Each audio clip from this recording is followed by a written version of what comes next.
Жаңа піскен жемістер маусымы аяқталған кезде пайдалы және дәмді тағамды ұнатушылар кептірілген жемістерге ауысады. Диетолог маман Лия Гавашели бұл кептірілген жемістердің пайдасы мен зияны туралы айтты. Құрма диеталық өнім бе? Мейізде құрма да пайдалы белсенді ингредиенттер бойынша нағыз көшбасшы.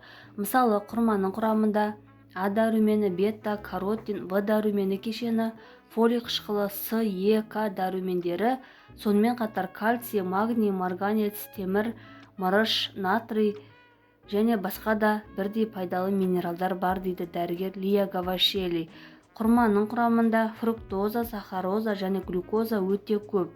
Бірақ сонымен бірге бұл өнімнің гликемиялық индексі өте жоғары емес. Қант диабетімен ауыратындарға құрма жеуге бола ма? Құрамында фруктозаның, сахарозаның және глюкозаның жеткілікті мөлшеріне қарамастан жоғары калориялы болса да құрманың гипогликемиялық индексі төмен. Сондықтан қант диабетімен ауыратындар қалыпты мөлшерде жей алады дейді дәрігер. Қант диабетімен ауыратындар құрманы кешке жемей, таңертең немесе түстен кейін диетаға қосқаны дұрыс. Оның саны 2-3-тен аспауы керек. Мейіз кімге пайдалы және зиян? Кептірілген жүзім құрамында калий, магний, фосфор және темір өте көп. Оның үстіне мейіз антиоксидант және құрамында В дәрумендері кешені бар дейді дәрігер.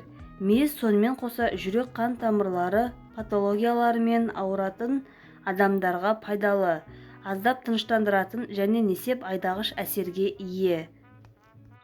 Құрма сияқты мейіз де өте жоғары калориялы өнім. 100 граммда шамамен 300 ккал бар.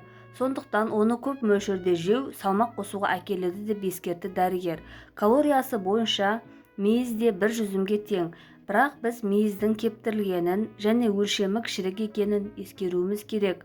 Сондай-ақ мейізді асқазан ішек жолдарының аурулары бар және аллергияға бейім адамдарға жеуге болмайды.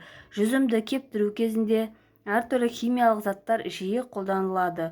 Осы себепті мейіз басқа кептірілген жемістер сияқты қолданар алдында мүмкіндігінше мұқият жуылған дұрыс. Құрма мен мейізді пайдаланудағы жүйелік және модерация негізгі қағида. Сонда бұл өнімдер ағзаға шынымен пайдалы болады және зиян тигізбейді. Денсаулықтарыңыз мықты болсын.